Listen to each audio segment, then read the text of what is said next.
entendu, Monsieur le ministre du Commerce, il y a encore beaucoup d'efforts à faire pour nous convaincre. Pour ce qui est des universités, deuxième lieu de tension, le problème est parti du paiement des bourses des étudiants, comme d'ailleurs il en est ainsi pour les bourses de sécurité familiale, dont le paiement est attendu à ce jour par les bénéficiaires, et j'y reviendrai. À l'université, la tension a culminé avec l'intervention des forces de l'ordre et la mort atroce du jeune Abdoulaye Ba, à la famille duquel nous présentons les condoléances, suite à une violence inouïe, portée y compris jusque dans les chambres des universités. Vous l'avez dit, Monsieur le Premier ministre, vous étiez parti en prévention. Mais finalement, il faut le reconnaître, le remède a été pire que le mal. Si c'était pour empêcher que le restaurant et la bibliothèque ne brûlent, finalement, on s'en est sorti avec un mort. Au-delà de la polémique née du paiement des bourses, et j'ai écouté Monsieur le ministre de l'Enseignement supérieur, est-ce que ce sont des rappels, est-ce que ce sont des bourses, est-ce que c'est dû, est-ce que ce n'est pas dû, renouer le dialogue avec la communauté estudiantine. Et faites que les étudiants reprennent les cours, parce que c'est ça que nous attendons. Il faut que les étudiants reprennent les cours et nous vous engageons à le faire. Alors, ici, pour ce qui concerne le monde rural, comme pour les étudiants, comme pour le paiement des bourses de sécurité familiale, quelles sont les mesures que vous pouvez annoncer à vos compatriotes et des mesures concrètes pour régler ces problèmes? Ma jëlaat ko ci olof suñu mbokk béykat yi ñoo ngi doon ak seen gerte di xaar ku ne yaa ngi seet nooy tojee sa bopp kaña. Premier ministre dañ leen war a dimbale pour seen gerte bi bañ a des seen loxo ndax taw yaa ngi ñëw te war nañu jaay gerte boobu. Xale yi nañ jàngiwaat looloy wax ji du xuloo du nañu fay duñu fay ñii nangam na xale yi jàngiwaat parce que loolu la ñu xaal ci développement réew. Léegi nag par rapport aux bourses de sécurité familiale loolu dañ ko fi defoon pour ñi gën a néew doole ci néew ji doole yi am as tuut lu ñu mën a yor. Boobu ñaari at ba léegi bi ngeen fi toogee fayu leen ci benn dërëm ñu ngi naan oui dañuy defar registre bi ñu ngi caytu waa caytu ñaari at mu ngi bëgg a yàgg de ñaari at ci saytu mu ngi bëgg a yàgg donc mbir moomu régler leen ko ngeen fay nit ñi lu ñu moom parce que seen alal la parce que dañ leen ko dig te loo diggee nag danga ko war a def. Defe naa loolu yéen a ngi wax mois de mars a ngi ñëw jubli leen ci loolu nit ñi jot seen xaalis ndax dañ koo soxla. Asalaamaaleykum wa rahmatullahi taala wa barakatuh. Merci beaucoup.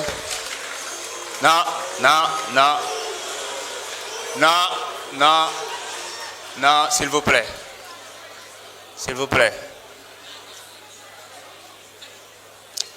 La parole est à notre collègue Mohamed Aïb Selim Dafé.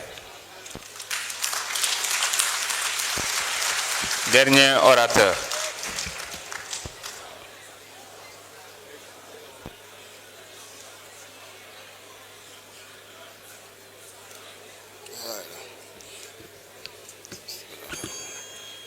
Merci beaucoup, Monsieur le Président, Monsieur le Premier ministre, Mesdames et Messieurs les membres du gouvernement, chers collègues, maa ngi leen di nuyu. Monsieur le Premier ministre, maa ngi lay gërëm di la sant au nom de toute la représentation nationale pour respect bu nga jox suñu règlement intérieur parce que article 104 règlement intérieur bi moo wax ñetti weer yu ne Premier ministre ak gouvernement bi war na fi ñëw pour question d'actualité au gouvernement ñun suñu assemblée nationale bi daf nañ 15 mois ñoo ngi fi ñëw nga fi bii mooy 4e fois bi nga fiy ñëw donc loolu di wane respect bu nga jox assemblée bi respect bu nga jox suñu règlement intérieur ak respect bu nga jox peuple sénégalais parce que wax nga ko exercice de vérité la exercice de responsabilité la ak exercice de redevabilité te yaa ngi koy def ba mu mot sëkk donc ñu la siy gërëm di la sant suñu ñëwee sur le fond effectivement wax nga ko opposition bi dafa dëgër fit rek nappaate nañuy def waaye amuñu fi dara luñ fiy wax parce que soo déggee koo xam ne nekkoon na fi premier vice-président assemblée nationale daf na fi ñeent mandat. Attendez. nekk na fi président de la commission des lois. Honorable, posez le temps bi.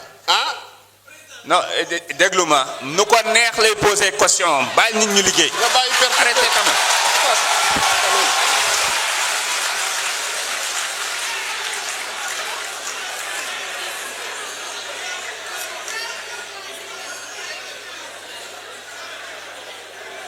Vous ne pouvez pas venir ici, dire le pouvoir et refuser qu'il parle de l'opposition. Il faut arrêter quand même. Laissez-le terminer. On est en démocratie. Donc, dama ne nañu bàyyi caaxaan nañu bàyyi tappale ah nañu bàyyi naxante bi munoo fee nekk nga def fi xawma ñeent mandat fii assemblée nationale nekk fi premier vice-président nekk fi président de la commission des lois nekk fi président de groupe parlementaire ñu indi fi ñaata yoon ay proposition de loi pour xeex mbirum góor jigéen chaque fois nga dem bureau ba bloqué ko rejeté ko ngay ñëw fii di naan ay criminalisation durcissement mais dañu bàyyi caaxaan bi xanaa da ngeen foog ne sénégalais yi dañoo naax wala dañoo amnésique il faut qu'on respecte quand même les sénégalais un minimum. beneen bi sama naataango président de groupe ñëw na fi naan la violence inouïe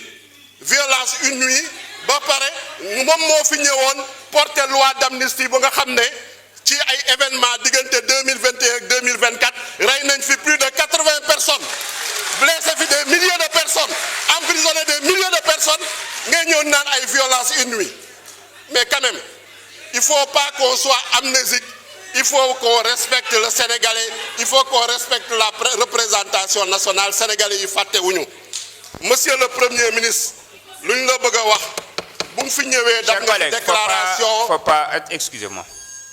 C'est une stratégie pour parasiter la prise de parole. Faut pas réagir. Laissez-moi gérer. Laissez-nous continuer. On a l'habitude, on a quand même l'habitude face à ces petits opposants-là. Ils ne nous inquiètent pas. Laissez-nous continuer. Donc, ce que je veux dire, monsieur le Premier ministre, ñëw nga fi présenter déclaration de politique générale. ñëpp gis nañu sa déclaration de politique générale lu mu fi wax par rapport ak ambition bu nga am par rapport ak rupture bu nga fi bëgg a indi par rapport ak le plan de redressement économique et social gis nañ